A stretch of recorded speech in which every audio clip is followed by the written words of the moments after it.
Assalamualaikum warahmatullahi wabarakatuh. Salam sejahtera untuk kita semua. Pertama-tama, marilah kita panjatkan puji syukur kehadirat Tuhan Yang Maha Esa. Berkat rahmat-Nya kita bisa sama-sama mengikuti kegiatan mata pembelajaran kimia dasar mengenai materi yang akan kelompok kami sampaikan atau presentasi yang kelompok kami sampaikan mengenai larutan elektrolit, non-elektrolit, dan P.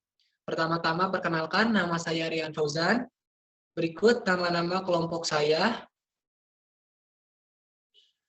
Ada Alisha, Dia Ayu, Eis, Fatimah, Kirenza, Naila, dan Risa.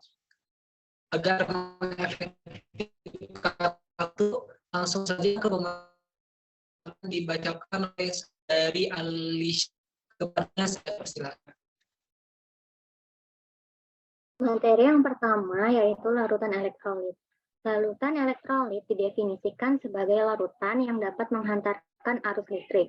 Dalam larutan elektrolit, molekul-molekulnya terionisasi atau terurai menjadi partikel-partikel bermuatan listrik positif dan negatif yang disebut ion.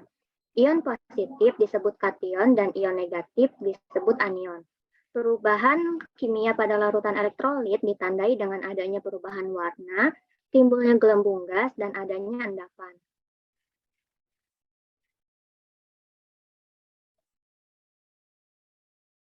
Kemudian ada jenis larutan elektrolit. Larutan elektrolit terdapat dua jenis. Yang pertama yaitu larutan elektrolit kuat atau terionisasi sempurna. Maksudnya semua molekulnya terurai menjadi ion.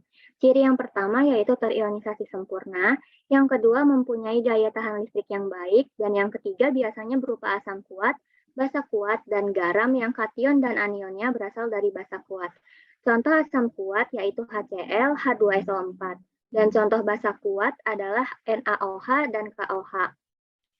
Larutan elektrolit kuat mempunyai derajat ionisasi atau biasa yang dilambangkan dengan alfa, yaitu derajat ionisasinya sama dengan 1. Larutan yang kedua yaitu larutan elektrolit lemah, artinya ion-ionnya hanya terionisasi secara sebagian. Itu merupakan ciri yang pertama. Kemudian ciri yang kedua mempunyai daya tahan listrik yang kurang baik atau lemah. Dan ciri yang ketiga biasanya berupa asam lemah dan basa lemah. Contoh asam lemah adalah HCN, CH3COOH, dan contoh basa lemah adalah NH4OH dan FeOH3. Materi selanjutnya akan dipaparkan oleh teman saya.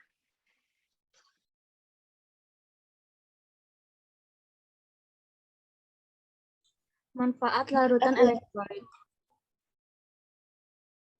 Selain dapat menghantarkan listrik, larutan elektrolit memiliki banyak manfaat dalam kehidupan sehari-hari, yaitu yang pertama membawa nutrisi ke dalam sel, yang kedua singkirkan limbah yang dihasilkan oleh metabolisme sel, yang ketiga menjaga kerja organ tubuh penting seperti jantung, otot, dan otak, yang keempat menjaga keseimbangan pH tubuh, yang kelima sesuaikan level air dalam tubuh untuk menghindari dehidrasi. Adapun contoh lain selain contoh tersebut yaitu seperti akumulator atau aki berfungsi menyimpan energi listrik dalam bentuk energi kimia. Pada aki berupa asam sulfat H2SO4. Yang kedua, cairan tubuh manusia berfungsi sebagai pengantar daya listrik untuk kerja impuls saraf. Garam dapur secara kimia, garam tersusun dari natrium dan klorin yang membentuk senyawa natrium klorida atau NaCl yang merupakan elektrolit kuat. Beberapa larutan elektrolit di sekitar kita juga memiliki banyak keunggulan seperti ORS, baterai, garam, air laut, dan jeruk nipis. Selanjutnya akan dibacakan oleh rekan saya.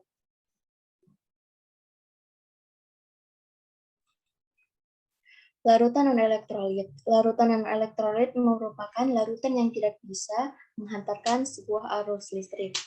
Larutan non-elektrolit terdiri atas zat-zat yang terlarut dalam air, namun tidak terurai menjadi ion atau tidak terionisasi.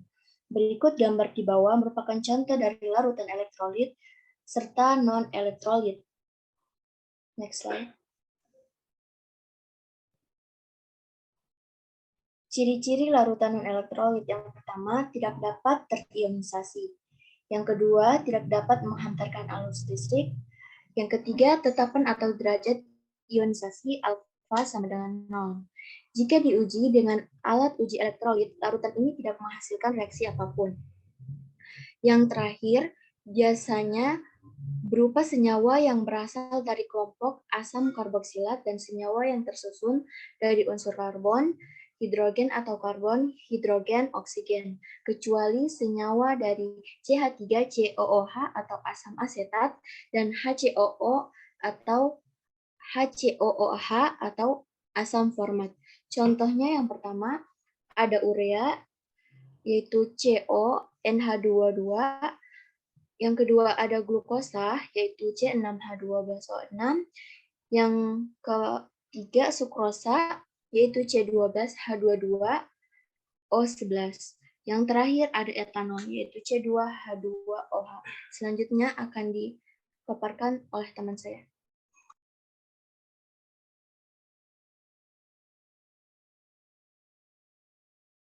Elektrolit pada rangkaian alat uji. Yang pertama, lampu tidak menyala. Yang kedua, netral dalam larutan banyak. Yang ketiga, tidak terdapat gelembung-gelembung gas. Yang keempat, tidak ada molekul yang terurai menjadi ion-ion. Contoh larutan yang tergolong non-elektrolit, yaitu gula dalam air, etanol, C2H6O, larutan sukrosa, C12H22O11, larutan urea, CH4NA2O. Hal ini penyebab larutan non-elektrolit tidak mengantarkan listrik karena larutan non-elektrolit tidak menghasilkan ion-ion. Yang selanjutnya akan dipaparkan oleh teman saya.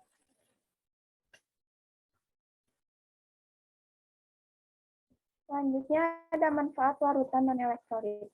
Dalam kehidupan sehari-hari, larutan ini dapat dimanfaatkan dalam beberapa hal, seperti yang pertama ada glukosa, sumber energi yang bersifat manis dan bisa larut dalam makanan dan minuman.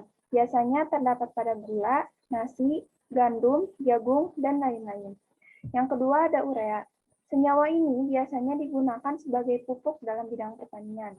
Yang ketiga ada alkohol, termasuk larutan non-elektrolit yang digunakan sebagai disinfektan dan juga obat luka. Seperti namanya, larutan non-elektrolit adalah larutan yang tidak dapat menghantarkan arus listrik. Jika di sekitar penghantar atau elektrode, itu tidak akan muncul gelembung-gelembung gas, dan lampu pun tidak akan menyala saat diuji. Selanjutnya, materi akan dipaparkan oleh teman saya. Selanjutnya ada kelarutan dan hasil kali kelarutan atau KSP. Kelarutan dengan simbol S adalah jumlah maksimum zat yang dapat larut dalam sejumlah larutan tertentu. Kelarutan dapat dihitung dengan cara S sama dengan N per V, yaitu S kelarutan, N jumlah mol pelarut, dan V volume pelarut. Semakin besar nilai kelarutan suatu zat, maka semakin mudah suatu zat tersebut dalam pelarut tertentu. Selanjutnya ada konstanta hasil kali kelarutan atau KSP adalah tetapan kesetimbangan yang terdapat pada basa dan garam yang sukar larut. Pelarut zat tergolong reaksi kesetimbangan yang terjadi antara zat padat dengan ionnya. Bentuk umum konstanta hasil kali kelarutan yaitu KSP sama dengan kation plus dan anion min. Konstanta hasil kali kelarutan akan berubah bila suhu diubah dan tetap bila suhu tidak berubah. Next slide. Selanjutnya ada hubungan kelarutan dengan konstanta hasil kali kelarutan. Yang pertama ada nilai konstanta hasil kali kelarutan dipengaruhi oleh nilai kelarutan zat. Yang kedua, kelarutan ditinjau dari konsentrasi jenuh suatu garam atau elektrolit.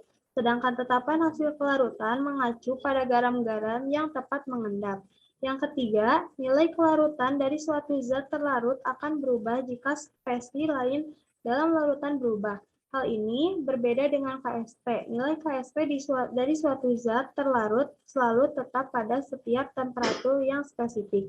Contohnya yaitu kelarutan dari senyawa hidroksida seperti MgOH2. Bergabung pada pH larutan, kelarutan zat juga dipengaruhi oleh konsentrasi ion-ion lain dalam larutan, khususnya ion-ion senama. Selanjutnya akan dijelaskan oleh rekan saya.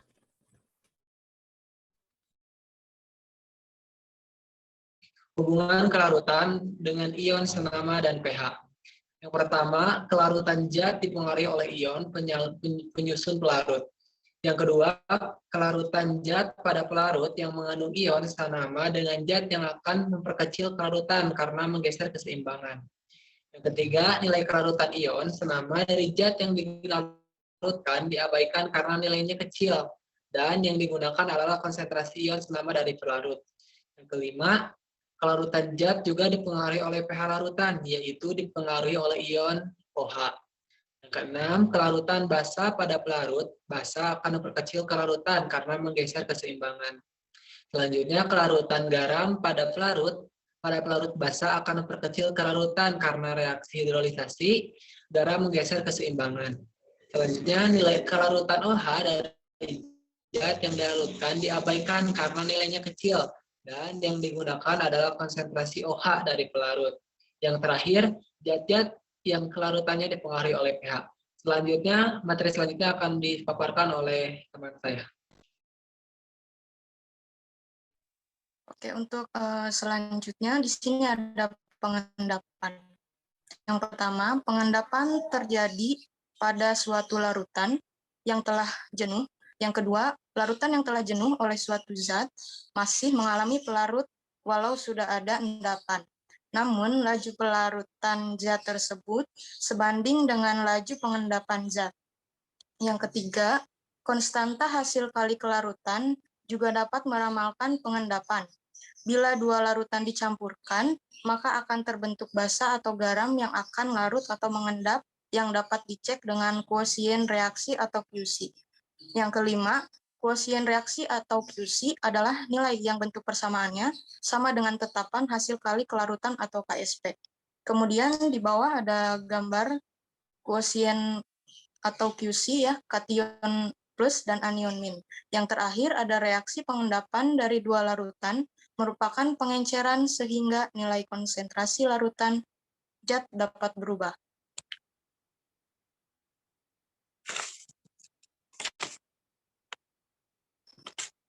Untuk slide terakhir, di sini ada contoh soal KSP. Yang pertama, tuliskan persamaan kesetimbangan ion dan hasil kali kelarutan untuk garam berikut. Di sini contohnya ada AgCl, membentuk reaksi kesetimbangan AgCl menjadi ion Ag+, ditambah Cl-, koefisien ion Ag+, dan Cl- adalah 1. Maka nilai KSP-nya sama dengan konsentrasi ion Ag+ pangkat 1 dikali konsentrasi ion Cl- pangkat 1. Untuk yang nomor 2, di sini ada konsentrasi hasil kali kelarutan dari CaCO3 adalah CaCO3 aqueous membentuk reaksi kesetimbangan menjadi Ca2 plus aqueous ditambah CO3 2- aqueous, maka nilai KSP dari CaCO3 adalah Ca2 plus CO3 2-.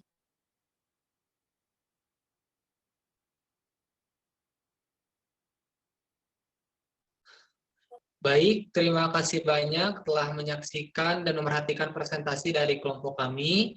Mohon maaf bila banyak kesalahan, ditutup saja dengan doa Rabbana atina fid dunya hasanah wa fil akhirati hasanah wa qina adzabannar. Qul qouli hadza wa astaghfirullaha li wa lakum. Wassalamualaikum warahmatullahi wabarakatuh.